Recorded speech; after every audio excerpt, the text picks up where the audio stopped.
Hey guys welcome to new vlog. आज के আমরা চলে এসেছি শিয়ালদা স্টেশনে। শিয়ালদা স্টেশন থেকে আমরা কিন্তু কৃষ্ণনগর লোকালের টিকিট কাটবো। আমরা যাব কিন্তু মায়াপুরে। আমরা যে কৃষ্ণনগর লোকালের টিকিটটা কেটেছি, এই টিকিটটা নিয়েছে আমাদের কিন্তু 25 টাকা করে। আমরা মায়াপুরে কিভাবে যাব না যাব সবকিছু ডিটেইলসে তোমাদের কিন্তু সবকিছু আজকে এই ভিডিওতে শেয়ার করবো। তাই তোমাদের বলছি ভিডিও কিন্তু সবাই সম্পূর্ণ ফার্স্ট থেকে লাস্ট পর্যন্ত দেখতে থাকো। এখন বন্ধুরা দেখতে পাচ্ছ আমরা কিন্তু কৃষ্ণনগরে চলে এসেছি। তো কৃষ্ণনগরে আসার পরে আমরা যেহেতু প্রথমবার যাচ্ছি, আমরা এখান থেকে কিন্তু অটো স্ট্যান্ডটা খুঁজবো। তো এখানে অটো স্ট্যান্ডটা কী করলাম, লোকের কাছে জিজ্ঞাসা করলাম। তো আমরা প্রথমবার আসলে লোকের কাছে জিজ্ঞাসা করবো যে অটো স্ট্যান্ডটা কোন দিকে। অটো স্ট্যান্ডে এসে আমরা বললাম যে এখানে মায়াপুর ঘাটে যাবো। তো আমাদেরকে বললো যে এখানে মায়াপুর ঘাটে যেতে হলে তোমাদের কিন্তু 30 টাকা করে লাগবে।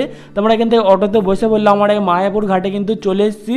তো মায়াপুর ঘাটে এসে আমরা কিন্তু এপার ওপার হওয়ার জন্য আমাদের কিন্তু 3 টাকা করে টিকিট কাটতে হবে। তো আমরা এখান থেকে কী করলাম, 3 টাকা করে টিকিট কাটলাম 4টে। তো টিকিট কেটে কিন্তু আমরা এখন কিন্তু এপিটে চলে এসেছি, মায়াপুরে এপারে চলে এসেছি।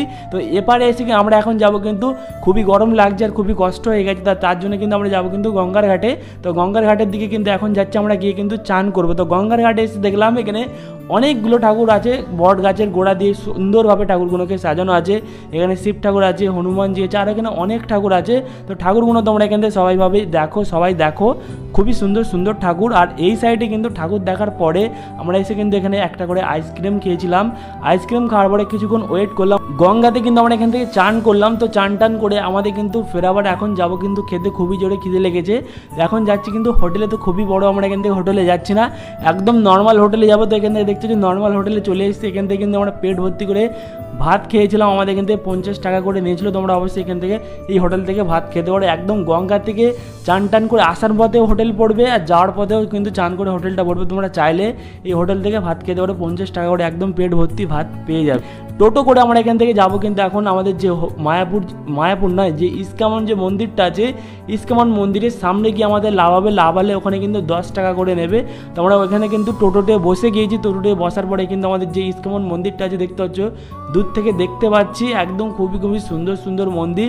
আর এখানে কিন্তু আমাদের লাভিয়ে দিয়েছে। এখন যাবো কিন্তু আমরা হোটেল খুঁজতে। এখানে কিন্তু হোটেলে আমরা চলে এসেছি, একদম 4 তলাতে কিন্তু আমাদের এখান থেকে হোটেলটা নিয়েছে। এই যে দেখতে পাচ্ছি এই হচ্ছে 4 তলার, আমাদের উপরে কিন্তু রুম দিয়েছে। আর এই একদম সুপার হোটেল। আর তোমাদের গাছ কিন্তু জানলা থেকে আমাদের যে ইস্কামন যে মন্দিরটা আছে সেই মন্দিরের ভিউটা দেখতে চাই গাছ, কিন্তু সুপার ভিউ।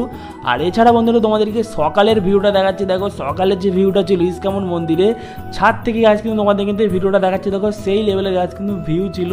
আর এই ছিল গাছ কিন্তু এই ভিডিও ইস্কামন মন্দিরে আসার ভিডিও। আরও গাছ কিন্তু সাইডে আমরা যে চারটে না কত ধাম ছিল, আরও বিভিন্ন যে ধামগুলো ছিল সেই ধামের ভিডিও গাছ কিন্তু খুবই তাড়াতাড়ি আসবে। তোমরা ওয়েট করো, সব ভিডিও তোমরা কিন্তু দেখতে পাবে। আজকে ভিডিওটা এই পর্যন্ত দেখা হবে কোনো নেক্সট ভিডিওয়।